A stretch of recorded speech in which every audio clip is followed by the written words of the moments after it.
Before the Three Musketeers became one of the most famous stories ever written, real men were bleeding to death in the streets of France over loyalty, honor, and betrayal. In the early 1600s, Paris was one of the most dangerous cities in Europe. Political conspiracies filled the royal court, assassination plots spread through the city, and illegal sword duels happened so often that men slept beside their weapons at night. Around 1611, a poor young man named Charles de Batz de Castelmore d'Artagnan was born in Gascony, France. He was unknown, had little money, and believed he was destined for something greater.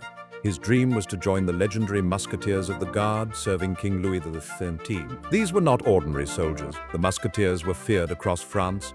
Elite warriors, royal bodyguards, secret agents trusted by the king himself. So D'Artagnan left home and traveled alone to Paris, carrying little more than a sword and a letter of recommendation. But Paris was brutal. One insult could get you killed. One wrong move could destroy your future. Then D'Artagnan met the men who would later inspire the legendary Athos, Porthos, and Aramis. Together they formed a brotherhood surrounded by violence, political betrayal, and constant danger.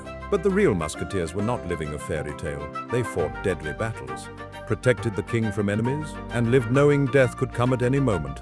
Then came the final chapter. In 1673, during the siege of Maastricht in the Netherlands, the real D'Artagnan charged into battle while fighting for France.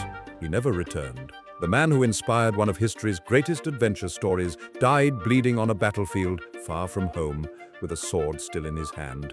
The world remembers the Three Musketeers as fantasy, but the real story was filled with fear, loyalty, violence, and death.